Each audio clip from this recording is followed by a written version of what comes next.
Hello there, Nick. Hey, Matt, good to see you. Good to see you, and welcome to all our viewers out there in Voge Academy land. Um, so it is our last talk before the new year, and we thought it would be a great time to talk about transitioning into 2026. You have students who've come home from college, and perhaps the semester went great. Perhaps it didn't. We're going to address more. Our talk today is more about directed to students where that didn't go so well, and even for professionals, this is a time where we tend to assess, look back, reflect on the year, and start making promises to ourselves about how we're going to improve in 2020. 2026 is going to be that much better. So we thought we'd look at that and see, why we tend to not keep to our resolutions and what we can do to perhaps improve on that. So, Nick, any initial thoughts for us? Well, I think it's the first time we've had a conversation that's sort of timely. It's tagged to the calendar. Right. So hopefully that's useful. But thinking about the momentous transition back home for first-year students is a time I'm getting lots of inquiries, and I know, Matt, you had that experience. But I think that's right for me too, and often to reflect we're a little early, right? In early January, you'll see the pieces in media about New Year's resolutions and things. But I think that's crucial, right? Because it's the reflection, gaining insight, awareness, looking at past patterns, appreciating things through dissatisfactions. That time and effort may be given short shrift sometimes. Do you often have students coming back to you at early spring semester talking about the fall and what went wrong and looking to make changes? And if so, how do those conversations tend to go? Well, I think probably so. Yes, I think probably more people do it on their own. So, but this idea of turning over a new leaf, doing things different. I think in a new environment, people have learned a lot of new things, and in our context, things move very quickly.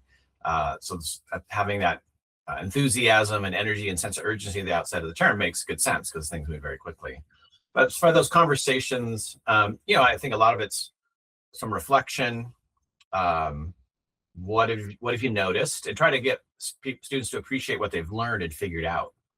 So I would point out, you've actually learned quite a lot about how this context works, or at least notice what doesn't. And so that's the foundation, right? Your personal knowledge gained is crucial. A lot of times that's at a certain level, so the problems or what went wrong, but that is the basis. So that's one thing. Certainly identifying some motivations. What do you want it to be like? What do you want your experience to be like, and outcomes? When you do that, is that because they don't appreciate how much they've learned or how they've adapted? Do they tend to kind of look at their faults and shortcomings and not appreciate the fact that, okay, you were just thrust into this really new and intense environment and you're still here? Mm-hmm. Right? Is that I think there's some of that, right? There's a kind of exceedingly high expectations. There's an assumption that it's a kind of grade 13 is relatively seamless. They've been successful before. And so often it's unexamined. But also, I think a lot of what they're learning is through socialization as much as conscious awareness, right? And that can be good and bad, right? So they're just adapting. A lot of it's not very purposeful or intentional, not strategic, but they have learned some things.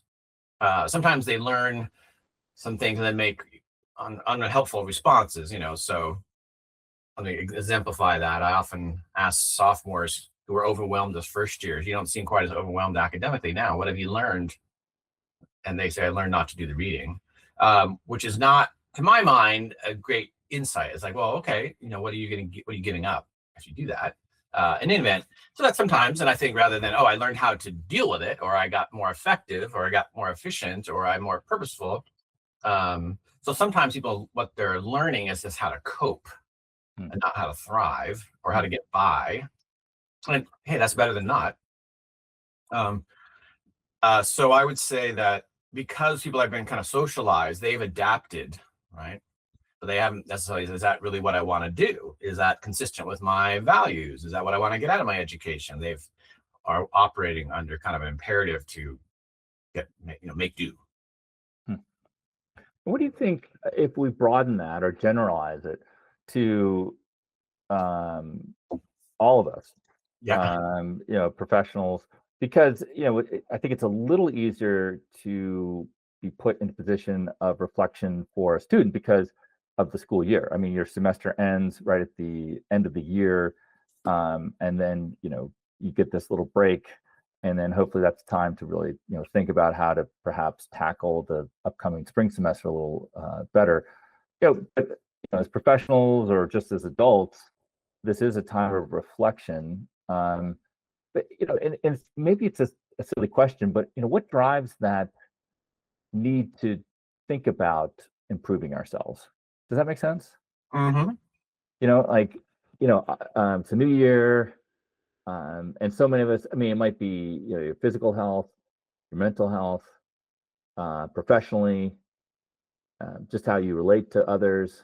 We're driven to this, need to try to improve. And I'm wondering, like, what underlies that discontent of sorts? I mean, I think I'd be curious to hear from your vantage point. An existential Kierkegaardian, what's the anthropology of that? I mean, self-help or self-improvement is critiqued, certainly in many quarters. For the most part, I don't really understand many of those critiques, to be honest with you. But so on the one hand, it's maybe the human impulse to grow and expand. Mm-hmm. And I guess that's not always improvement, but there certainly can be quite close. Could be considerable overlap. There's clearly I think we're socialized, and if you're in school, you're always going to the next level. So there's more demands. You kind of do need to improve, probably, to meet these new demands as young people. There's certainly rewards often associated with, if you rise and improve, you're more effective at something, you get a higher commission, you rise in the hierarchy. I think certainly a critical perspective was our society in various ways and certainly the marketplace is based upon the idea of you not being good enough as you are, because then you're motivated to spend money to change that.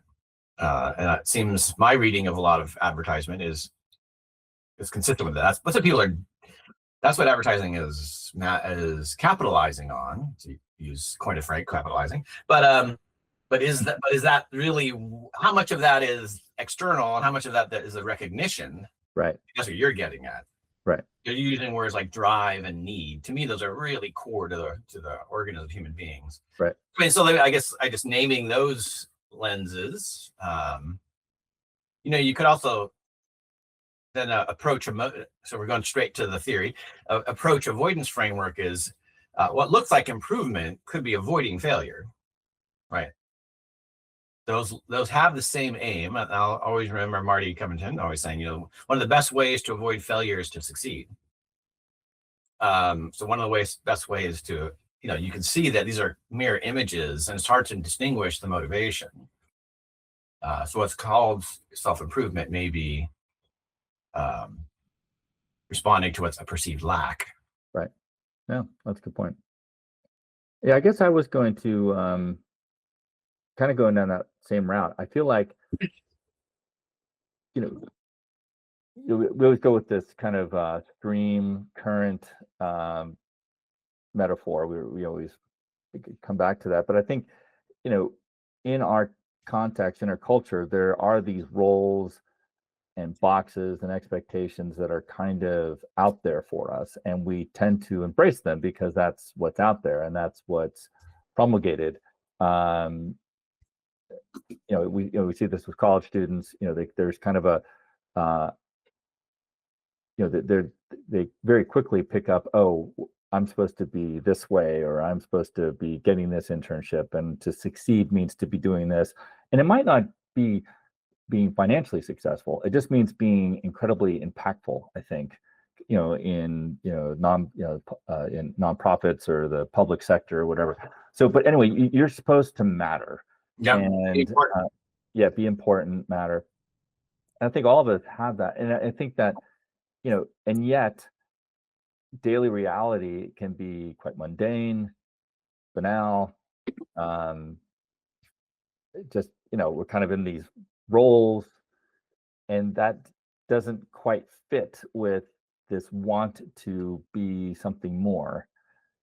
And so I think it leads to this friction in ourselves that we feel. And so we always kind of like I want to be something more, I want to be something different or whatever. I feel like there's this kind of deep level existential discontent is the word I'm kind of running with. And it can be very profound where we feel like we got to make radical changes in our life, or it can be just enough to kind of say, if I just kind of improve this, or if I get this job promotion, that will expand my horizons. And I think it kind of leaks out in various ways, this kind of deep level of want for something more. And also I liked what you said about we naturally want to expand, like we want to just know more, grow more, experience more. I think that is a natural drive we see so readily in children, but yet we as adults we still have it, I think, but it can be buried under the tyranny of the immediate and the treadmills that we're on. And yet because we're on those treadmills, we still have that deep desire to grow and expand. It manifests itself in this want to improve, grow, change, do something different with the coming of the new year and whatnot.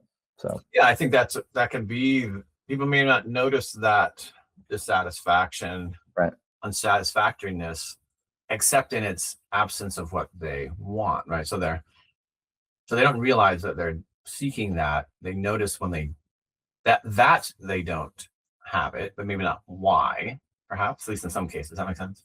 Mm-hmm.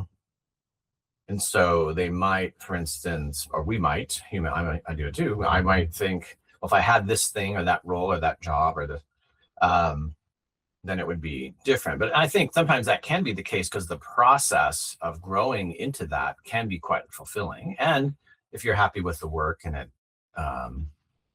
is impactful, then there's all kinds of other reasons to reinforce that and support that. Mm-hmm. Yeah, sometimes it's kind of tricky to untangle that, those different motivations, right? To be impactful probably is to be important. To be important, you may not be impactful, but they kind of go together. To be more impactful than you are now, or to be more important, you probably do need to grow in some ways, and improve, become more skillful, more knowledgeable. So I think things are wrapped up. My sense is, and if we're aware of that, if we understood it as growth and actualization, and we're conscious of that, kind of experience it as that more, we'd probably feel happier, right? Oh, I'm motivated by a desire to grow, not there's this great lack that I have and I'm inadequate, right? Which I think is simmering, right? Right. I think. Yeah, but I just want to, that want to be more impactful. I think we have to take that back to our core theory of self-worth, and to say, a lot of us think, well, I just want to be more impactful. That'll be better for other people, for the world and whatnot. And that's great. But also realize that your own need is wrapped up in that. By being impactful, that becomes a measure of your worth. So to be more impactful means more self-worth. I think we have to just realize that, you are always with yourself, you're always grappling with yourself and your need for self-worth. And so that is intertwined with every thought, action, and motivation and emotion that you have. And so acknowledging that is really key, for your growth and why you're even motivated to grow. So I take that. So is it inevitable that, or are inevitably mistaken to seek impactfulness to bolster self-worth, or is that we should be a little concerned? It's trepidatious to do that because it's risky, or is it inevitable? Well, I would say it's risk, at least risk. Well, I think it's the truth. So you have to, I think so. It's so often we're kind of outside of ourselves, and it is an external measure. And because of that, we're not completely in control. So it can lead to frustration and possibly burnout and disappointment, because if you create this standard, well, I need to be this. Impactful means X, whatever that measure is, and then you don't achieve it, then you're setting yourself up for judgment, self-judgment, and being critical of yourself. So I think there is a danger out there. Now, do I want to be impactful? I mean, I want these talks to help people, but can I not get myself so wrapped up in that? So if we don't have success and people don't use our courses and leverage them, will I be deflated by that? Well, that shouldn't be the case. We should just, hopefully I can disassociate myself from that. So I think that, yes, I don't think it's necessarily wrong to want to be impactful.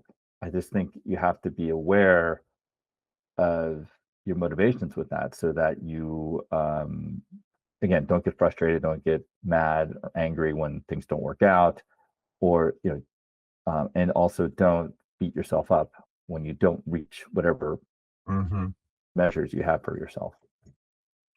Yeah, I think too, and then the quality of engagement is often from us, because, like you're pointing out, it's out of our control. It's contingent upon other people responses and events in the world, and that contingency can easily create anxiety because it's risky. And then that becomes the motivator. That's experience of what you're doing and why colors the experience. Yeah, I mean, I know for my work, that has been true for me, because it's studying Kierkegaard and existentialism, and really, one of the key steps is self-awareness, and it's I can't. There's nothing I can do to make people become self-aware, and if you're not self-aware, you're not going to understand Kierkegaard truly, as at least my opinion, and in my work. And so I know for a while I'd always be like frustrated when I'd say, well, blah blah blah blah, and people just stare at me. I'm like, don't you understand that I'm right, and this is the way, this is the best thing for you, and they don't. And I'm like, well, then I realized I was getting frustrated because myself, like I wanted people to see that what I was exploring and doing and really investing my life in was right. So I needed validation externally, and they didn't. And I'm like, I finally woke up to myself. I mean, in a way, how ironic, and tragic and funny at the same time, that I would be that way. So now, I really hope and pray that people will become self-aware, because that introspection is so key to understanding who we are as humans. But I have to be, can I be content with the fact that, a lot of people just, it's in their own time, they'll become self-aware. And I just have to, put it out there and not worry or be so concerned about how many people are self-aware through my work, or understand that I'm right. Well, at least I think I'm right. So that's been my own journey. So yeah, I think there is a danger that can lead to a lot of frustration if you're so focused on these external markers and reference or measures of what it means to be impactful. Right. So validation, recognition, affirmation as part of these processes. Well, I was going to kind of make a link back to the time of year. So, we have resolutions or goals, or, some behavior change on people's minds. So I guess one implication of what we're talking about in that realm is to really think hard about where these goals are coming from. What's the source? What are the drives? What are the needs? What are the motivations, aspirations, values, and get clear about that. I think more and more, I think I see like people, okay, your goals should have these characteristics, SMART goals, or, you should create these systems. And I think that's true. For you to achieve them, those are, research probably supports most of those sorts of things. I think what's not considered sometimes is what are the motivations for the goals. And sometimes a focus on the goals becomes so over emphasized that people actually forget the motivations for the goals, which is a crucial source of motivation to achieve the goal, right? Excuse me, a crucial source of energy and effort to achieve the goal. Sometimes the goal gets separated from the motivation inadvertently by an overemphasis on a goal, and this very behavioristic goal should have these features, and we're going to count things up and track them. And I think this is true. These are very powerful tools or aspects but they can actually divert us away from other aspects of the work, and that can motivate us. But also then we can create metrics that are not necessarily accurate. The more points of contact isn't the most impact, right? Getting more people to sign up or come is not the same as being more impactful necessarily. Depends on under what terms, how they engage, what you do. Yeah. But that's one thing I took away is from that. If I was extrapolating from what you were saying, is what's motivating that goal? What's including to be impactful in the world? Yeah, I think that's I really like that point, because as you were talking, I think about okay, look at all the people who make dietary and exercise goals for the new year, right? And a lot of it is because okay, you made this, that you're not in shape, you might be a little overweight, you might be, that you're not eating in a way that's really good for long-term health. But what really is the motivation? Is it just because you want to look great in the summer when you're swimming at the beach, or is it for health and just for just so your health and just your ability to longevity, whatever, and that's a good exercise. Like, why is this so important to me? Because I want to look good in front of other people. Is that really going to give you the energy, as you said, to stick with it? Versus,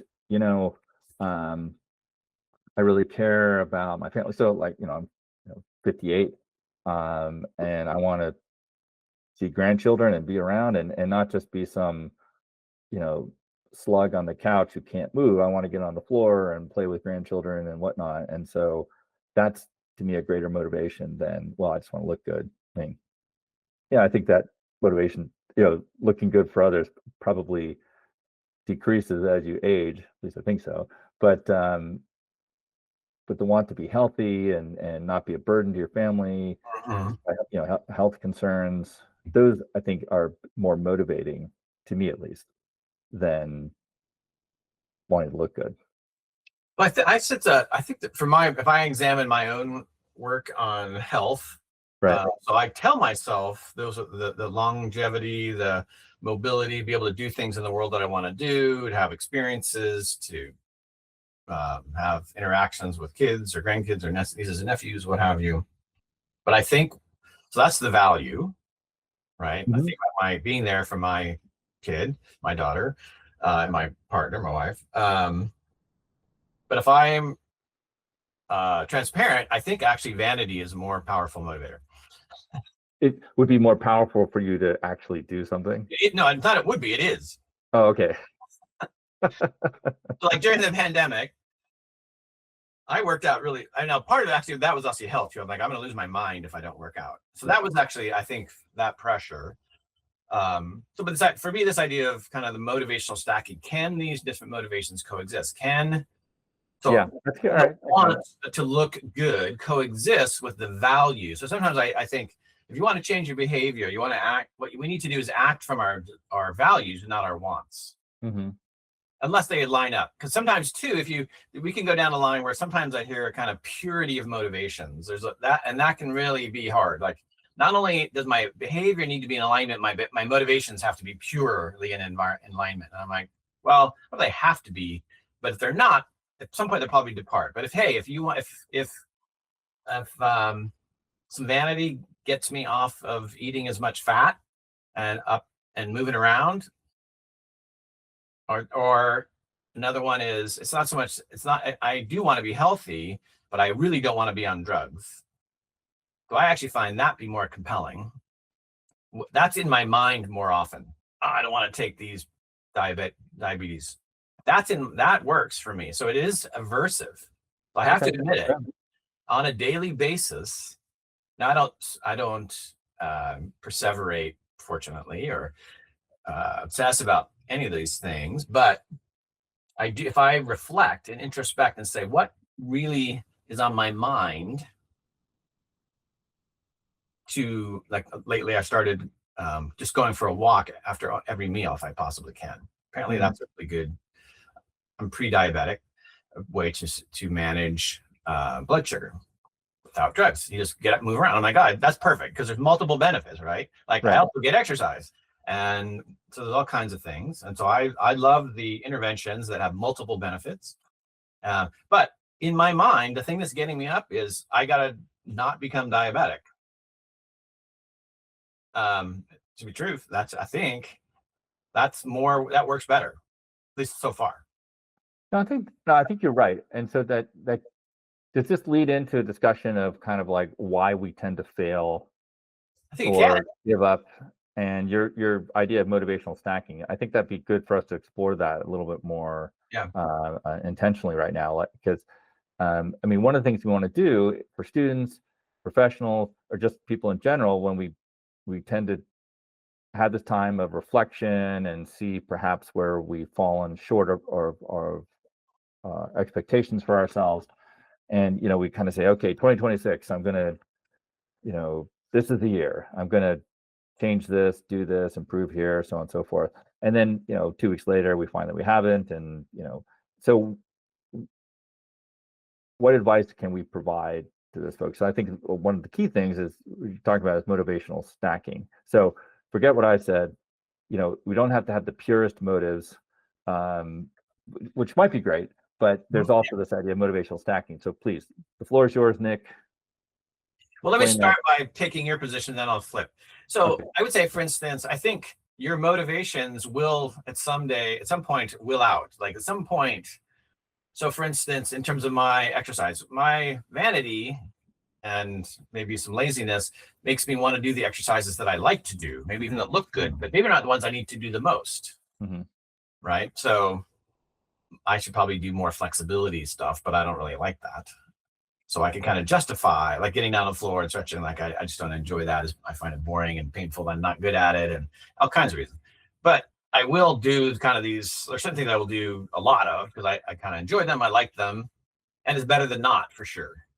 So my interpretation of that is, and particularly at some point, it'd be better to shift direction, right, and do a different kind of exercise. But those do not reinforce the vanity, right? Those exercises I don't look different. I feel different, but I don't look different. So I think that can be a problem at some point. But I do also think, from a motivational framework, to come back to, what I learned from Marty and I was compelled is there's some belief that certain kinds of motivations are incommensurate. And specifically, intrinsic motivation, this really powerful and distinctive kind of motivation, this curiosity, desire, interest to learn, that are they're intrinsically rewarding. The act itself sustains itself because it's pleasurable, and usually pleasurable in some way. Certainly, it doesn't have to be pleasure per se, but it has to reinforce. So that could be the sense of, if you feel like you're growing, you find something fascinating, it makes you that sense of click or aha, or and those are really unique kinds of motivation. So there's some research that shows that if you take kids who like to read, for instance, just it's self-reinforcing, and then you give them an extrinsic reward, you pay them with money or trophies to do that behavior, then they're actually less likely, after you remove that, they're less likely to do it. So that's called the over justification effect. And I think it's been replicated quite a few times, and for some, it's held as an article of faith. Extrinsic and extrinsic rewards and punishments will vitiate intrinsic motivators. Marty always said, well, look around. I mean, I think people who are at the top of their field often quite love it and like the rewards. I think Steph Curry likes shooting a basketball and is quite happy to be a millionaire and also get trophies. That it's possible for these things to coexist. It's also understandable how they can become incommensurate. From this framework, you're focusing on one over another. You're setting an expectation for yourself. But in any case, the point I would say is I'm persuaded that they can coexist. I think extrinsic and intrinsic, and I think aversive motivations coexist with approach motivations all the time. That is the nature of being human. We have conflicting motivations. We are a jumble of different kinds of impulses toward and away from, and different objectives or aims or outcomes, and also even inertia to not do anything. That is the nature of this organism, human being, in my view. I can look inside and see them. I can look outside and see them. Yet people get things done. Yet people change. So I think part of what I would say about motivational stacking is, number one, trying to gain some self-awareness about which things really operate for you in which situations. What are most powerful? What are not freighted? What are not, don't evoke some aversion on the one hand. Another hand, well, I think that makes sense. So for instance, and we've talked about this before, I hope to write another book someday, but the idea of writing a book to get it published is not very motivating, actually. I do have some desire to get something out and done, but when I think about it that way, I don't want to do it. So what I realized, okay, well, what framing, what self-talk, how do I think about this aim that makes me want to do it, that evokes an approach motivation? To me, it's more like, could I explain that as fully as I understand it to a particular audience? To me, it's usually students. I'm much more one, like, could I actually explain a complicated model of reading and learning from text in college to students themselves so they can be self-directed? I think that's pretty hard. I spent years studying in grad school, and I'm not sure I fully grasp it. So could I do that? That in some way, that's actually more appealing. But I also have a note somewhere to myself to motivate myself. I was like, how would you feel if you retired and you hadn't done that? That's aversion. That's avoidance motivation. Right. I think they can coexist. So that's motivational stacking. The other kinds of motivational stacking would be, to keep the same example, is, well, what would that impact feel like if people read that book and they changed their lives? That's a different kind. That's deep. Well, I'm an educator. I identify with that. I would be helping people. I'm in the field of college for particular reasons. Students coming from high schools that don't prepare themselves for that. So these are deeply internalized values and aspirations that I have for myself. I think these are a different order than the other two things I just said. To be honest, I wouldn't mind getting a little recognition if I published a book. That'd be cool. Maybe, and there's not a lot, but some potential financial, so some material security. So that's the idea of motivational stacking, is trying to figure out these different kinds of motivations, their properties, how they combine, and then how one might actually, I kind of turn the knobs, turn up the motivations that have a positive outcome for you, that work for you, and turn down intentionally the ones that don't, or are aversive, that stultify you, for instance. And I think you've used the word intention a couple of times. I think that's really important, right? Because it's one thing to be prey to these forces inside you. It's another thing to intentionally stack. Like, even stacking means that I'm taking control here and understanding how I tend to react in certain situations, and then being intentional about, okay, I'm going to, I'm aware of this need or motivation, and it could be, perhaps it's not best for the long term, but right now this is going to get me off the couch, and it's going to get me in front of my desk writing part of this book, or at least researching the book. So yeah, there's a pragmatism Mhm. operative. So you don't have to have the, it's not like you have to have these, unless you have the purest of motivations. Like, well, I can't write for intrinsic reasons, so I'm not going to do it. It's like, no, you got to be realistic with yourself, right? I mean, am I kind of in line with what you're saying? Yeah, and I think, well, I might not say gotta. I would say Yeah. it's helpful. Helpful. Okay. It's all about pragmatism and utility. So now I would say if talking to yourself that way works and you're okay with that, then do it. You have a psychological profile, a motivational profile that's not mine. If it works for you, and there's not unintended negative consequences. But my observation is that is not the case. That creates pressure and tension and stress and anxiety, and people don't like it and they don't enjoy it. But one thing I would say, good. What creates anxiety and people don't like what's? Well, so you said you gotta write for intrinsic motivations, and I would say, well, helpful too. Intrinsic motivation. I like to say the properties and the effects. So, what are the properties of intrinsic motivation, and what are the effects? The effects are you often are happier, you feel good, you enjoy the experience. Now, it can be weak. It can get crushed by extrinsic motivation. So it's powerful yet fragile. Yeah. And so that's a disadvantage. That's a property of the intrinsic motivation. Yeah. Fear is also somewhat fragile, but it tends to stick around for a while. And shame is super durable, but not very helpful. Right. It seems to me. Or the experience of shame is very painful. So this idea of self-awareness and motivational stacking, how would you, another principle, I guess, we have with our courses and when we do give lectures and talks and lead workshops is this idea of what could go wrong. Because a lot of people, they like I said, they have these aspirations and they make these resolutions and they're very idealistic and very hopeful, and they do give you a little energy, but they don't really, they don't take into account that they've been doing this for 20 years and every new year, 2 weeks in, they're back to their old patterns. So this idea of what could go wrong is something that we try to emphasize at the end of our courses, because we just want, you have to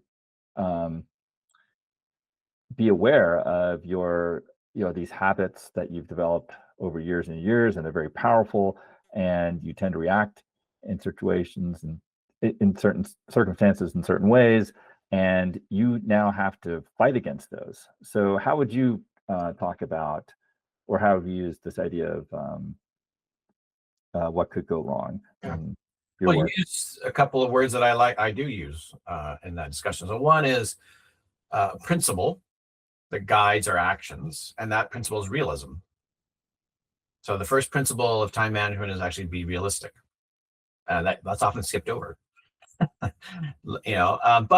if we're not engaging with reality, we're unlikely to be effective in reality. So, and you use the word idealistic, right? So that's not to have aspirations or be optimistic or to have high goals, but to recognize what's involved in that. So I think the first guiding principle is to be realistic.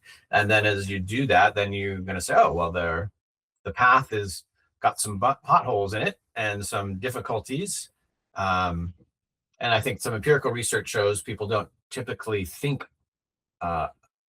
quote, enough about what could go wrong or the obstacles. They probably also don't think enough about how to personalize advice. Like, what about me? How does this apply to me? So those are some things, but I think I've been known in my time management workshops and task management to say, okay, come back to it over again. Okay, the first principle is reality. Like, and are you really going to bend reality? Like, what exactly is the argument against that?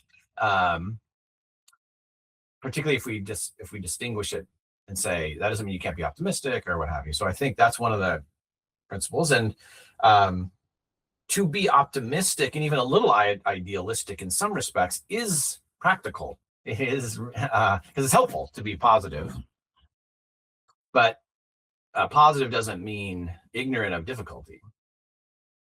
Yeah, that's actually a point I was going to bring up.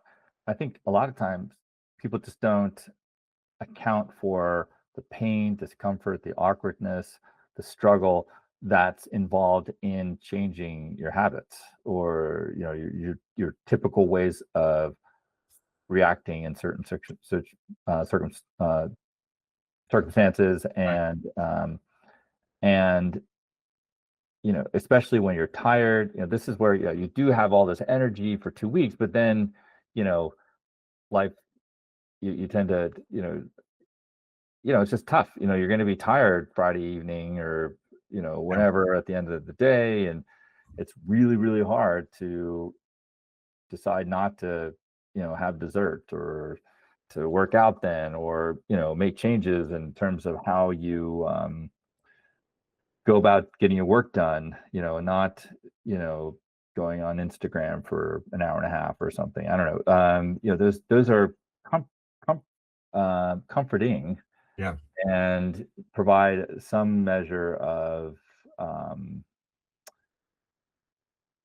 pleasure. And so how do you forego that? Yeah. Well, I think in my coaching, so I would say with students, is sort of what could go wrong. Let's identify the weak spots you've made a plan. So this is actually very frustrating, and frustrating to the coaches that I train. That you figured out this elaborate system and this plan, and I'm telling them, now you ask what goes wrong, and they're like, what could go wrong? What do you mean? I just spent all this time, right? And I've seen it in the consultee or the coachee too. They're like, what? Because it's very frustrating. It's much more pleasurable to stay in that. But let's think about why. Well, one is we can put a mini plan in place to address that. Like, okay, that's going to be hard. Fridays are going to be really hard. After work, that's going to be a hard time. So what can I do to put that in place? Can I put in place so that I'm ready? Number one, I'm aware, I'm ready.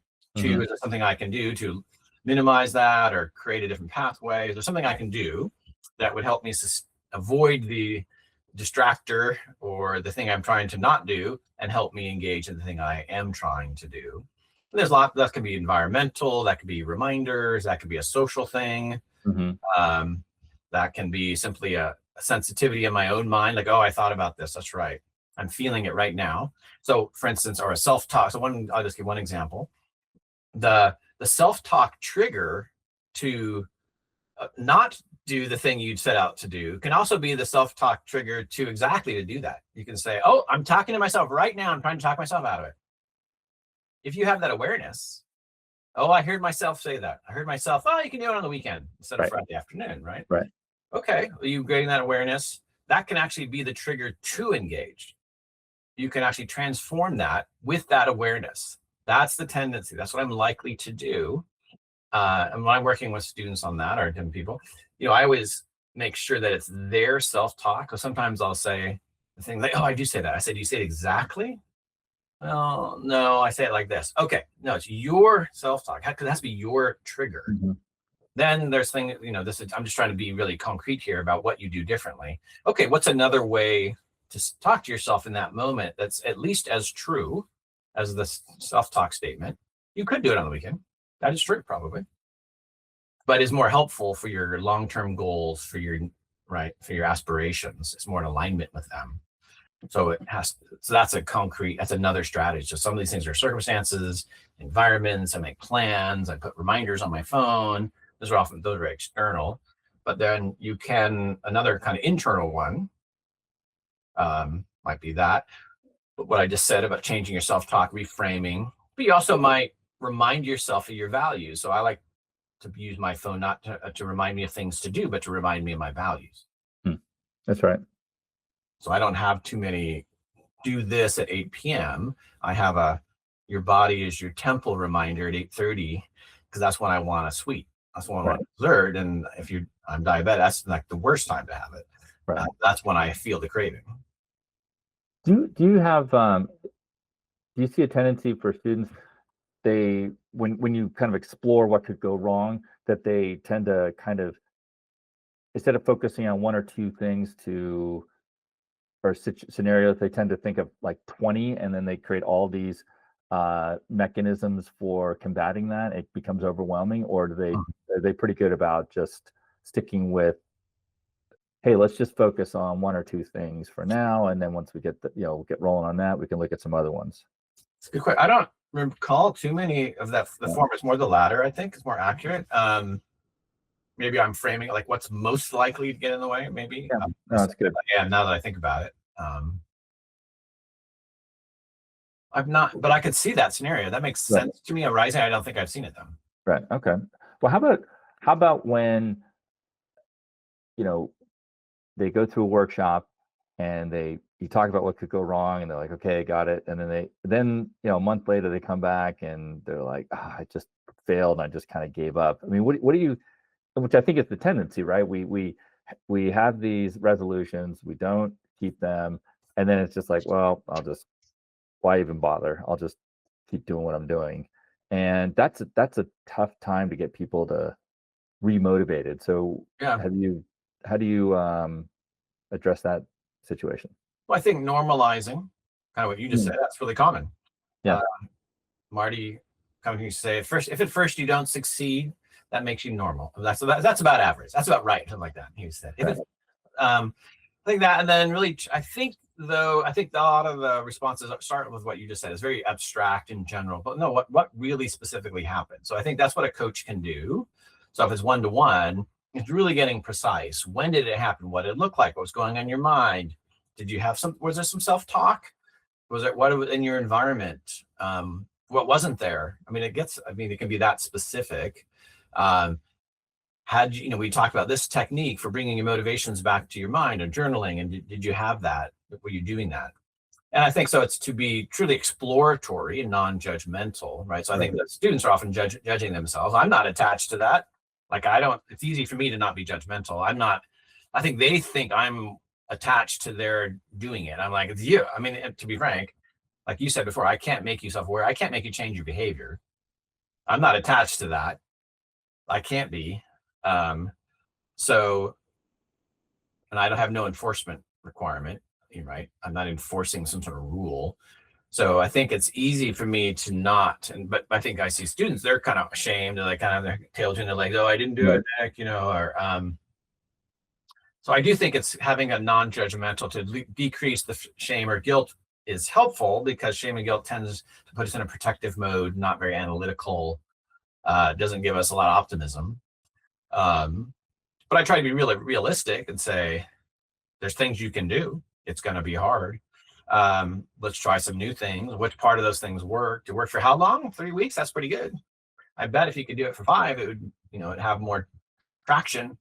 So it depends a lot on what the scenario was. Although I think most of the time, it peters out pretty quick, actually.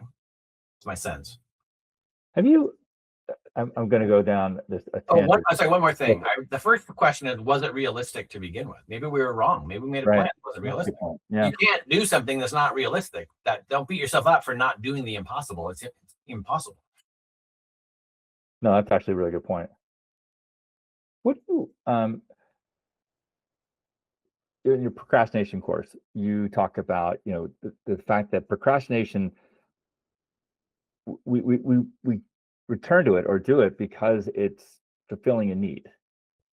I think that's such a profound and very insightful observation, or a good way to assess procrastination, because it's like we hate it, but yet we keep doing it because it's fulfilling a need. And this is aversive tendencies and, the fear of failure and whatnot.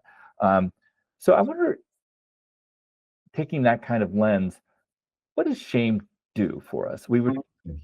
Have you thought about that? I mean, it's a powerful response and a way that we tend to react to situations. But what is it? Why? Like, what is it doing? This might be a topic for another Voge Academy talk, but did we talk about this in our last in-person conversation? Recently we touched on this, and I actually read something this morning. Oh, really? Okay. Have you heard this Anglo-Dutch philosopher Mandeville? Mandeville? I think some resonance with, early 18th century, some resonance with Kierkegaard, actually, and talking about shame. Was it, early 18th or 19th? 18th. Okay, so continuity too, not in dialogue with. Okay, got it. Yeah, conceptually and theoretically. Yeah, I think so. I was reading about it, I'm still processing that a bit, but I tend to I mean, I think I understand shame, and if you like, you hear the as a interpersonal, right? It's a powerful emotion powered by some interpersonal or intrapersonal, some sort of evaluation, right? But I think most currently people think other people shame you, which I always felt was that doesn't make any sense. Like, Yeah, I you can agree. shame me. You can try to make me feel ashamed, but you Right. cannot shame me. That's Yeah. my feeling about me. That's it. Yeah, because shame is an interpretation of an event or experience. It's not That it's I not have about inevitable. me. So it's self-reflective, Yeah. right? In that regard, reflexive. And so that seems to be a defining feature of it. From a self-worth point of view, it's shame is different than guilt, but other people make different distinctions. As I understand, self-worth theory says, well, shame is when you have these negative feelings because you feel incapable. Guilt is when you didn't do, you're unable to do something. Unable, you're incapable. Whereas Right. guilt is you could, but you didn't. You didn't. Right. You feel bad. And then it's worse in certain, particularly achievement motivations, right? It's worse to feel that you're incapable or to be judged incapable by yourself or others than it is to be judged. And I think, particularly contemporary society, procrastination in many respects has become destigmatized, at least among college students. It's so ubiquitous, and people talk about it that oh, I'm just procrastinating. So the power of the guilt to get us to not, or is reduced. I have mixed feelings about that. But so I think one angle on shame is this self-assessment of incapability that's very enduring, right? So also guilt is temporary, it's contingent. I can make it go away. And then another feature, so I think that's one, what conceptually, and then the observation that shame is super powerful. It's a affect and emotion. So it's a thought feeling that's also a bodily response. Yeah, but I guess I'm always wondering, why? Like, Yeah. why would we even do that? Like, is it self-protection of some sort? Like, if I'm incapable, then I just withdraw and disconnect, and because this experience or this activity or this even aspiration or effort is a dismal failure. It shows, and so I'm incapable. So, like, I kind of do this assessment where I just block myself off, withdraw, because there's a fear of failure or fear of, like, I'm nothing, and so we say, well, I'm incapable of this. I don't know. I'm I'm I'm just grasping here. I have to think more about it. Well, I think a different definition that I gave, that different starting point about shame. Shame is a way to a feeling when you've transgressed the community. And if you keep doing that, you're going to be not part of the community, and therefore you're not going to survive. So, but I think that's a different theoretical lens than what I've said. Yeah, I think there's that.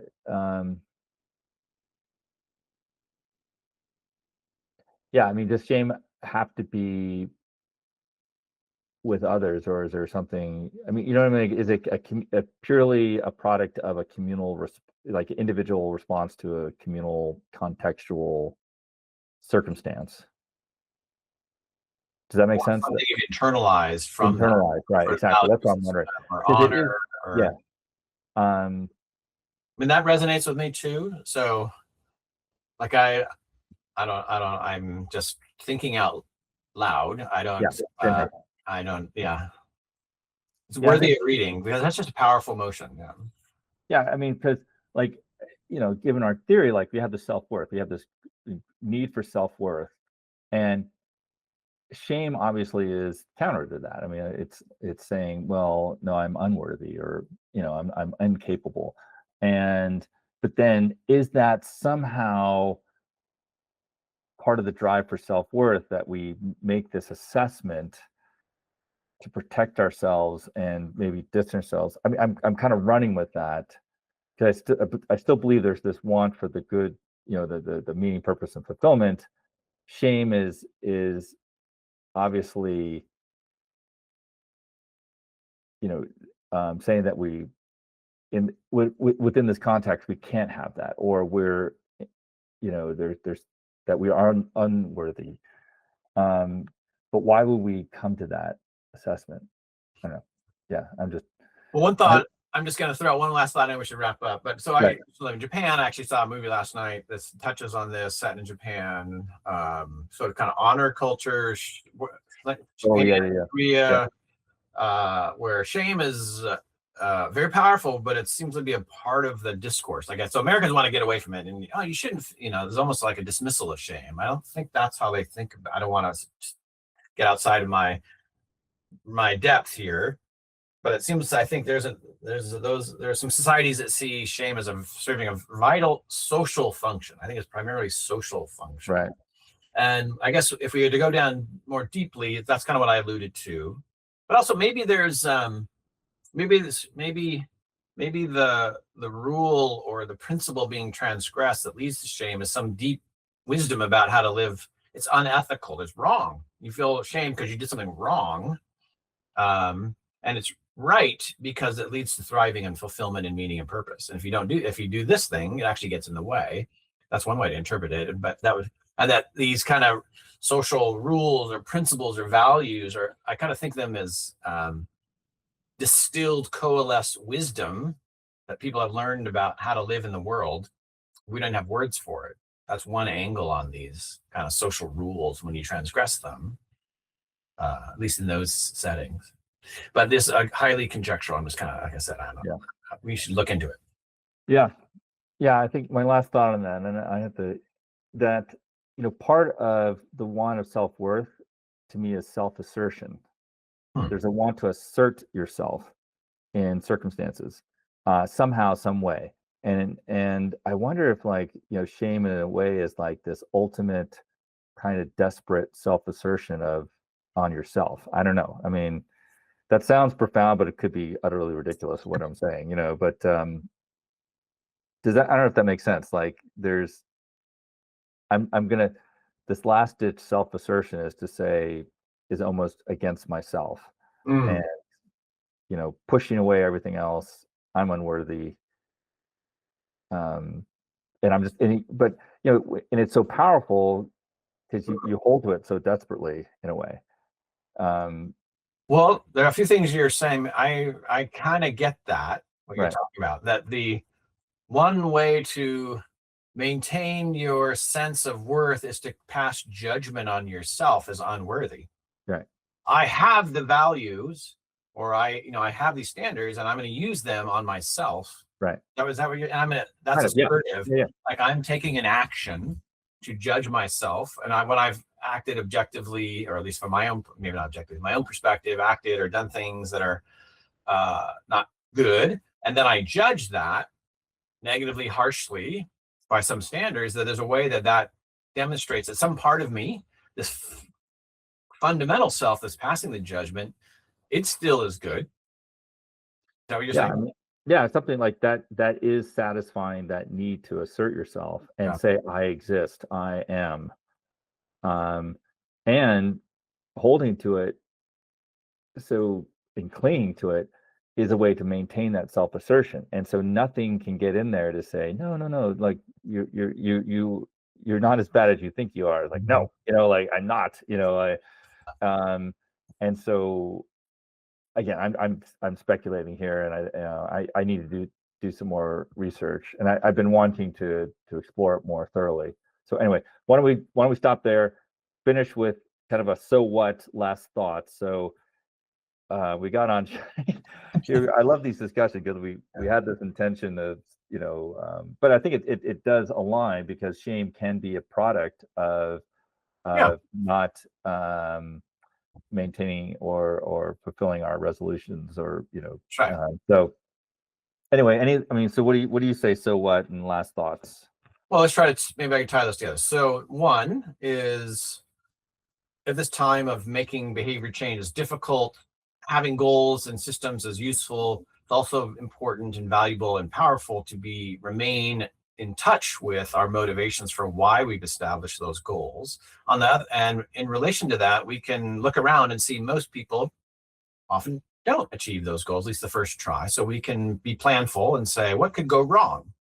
And one of the things we might do to preempt the power of when things go wrong is to not be ashamed if they go wrong, actually, Right. because shame is stultifying and demotivating, and say, okay, that's understandable. Human dynamics is to judge oneself, but so we can accept that that's what we do. But for a variety of reasons, we might be able to diffuse or defang that feeling and say, okay, you can be disappointed without being ashamed, for instance. I like that. Yeah, I was going to say that, sorry, I got to go with Kierkegaard. Kierkegaard said that we don't want to become self-aware because we don't want to deal with that stuff that's inside us. And it does, life is a lot easier when you're not on a self-aware. You can just, flow along and, you're just picking up cues from your context and, off you go. But it's ultimately unsatisfying. And when you just can appreciate yourself more and say, I'm more than this. Mm. That is my hope for people. Mm. In the creative problem solving course, I kept saying over and over again, you don't have to cater to fear. You don't have to conform to these patterns of fight, flight, or freeze, because you're more than this. And there's just a wonder to life, and a wonder to you, and a wonder to ourselves. Like, we are such amazing creatures. The fact that we can be self-reflective, that we can explore and create and investigate and come up with the innovative ideas for ourselves, for our family, for our work, for school, and just wanting people to appreciate that about themselves. And so, on the one hand, want more of life for themselves, but not to the point where they're beating themselves when they don't attain it. I think that's the balance. So that's my hope, is one, for folks to, so in a way, it's great that we can make these New Year's resolutions and whatnot. I mean, because it does point to a want of us to grow, to improve, to be better. I think that's fantastic. But the question is, can you be realistic and really fear yourself in a positive, healthy way, so that you know what your tendencies are? And so, I think you talked like that kind of detective approach, curious about yourself, and just in a way so that you don't become judgmental. Right. And so I think that's really good. So, and that leads to a life of struggle, of pain, discomfort, awkwardness, because that's what happens when you grow, and you're just going to face those times when, you're going to want to just cater to your comforts. But can you, at those moments where you need to, just say, no, I want more for myself. So just coming to love and really appreciate yourself more and more through that struggle. I think that's kind of my last thoughts. And so what? Yeah, that's a powerful ending thought. I think maybe the very practical part of me is, I am more than this, but right now I'm feeling less. I'm not appreciating all that I Yeah. have and can Yeah. do. So just acknowledging that level, that feeling can be so. But I think if we can say it as, name it as a feeling and step outside of it, that's a really good opening move. Yeah. All right, All right. thanks. Thanks, man. And well, Happy New Year to all our Vogue Academy Talks viewers out there. We wish you all the best, and we'll see you in the new year. Yeah, take care. You too, Matt. Take care.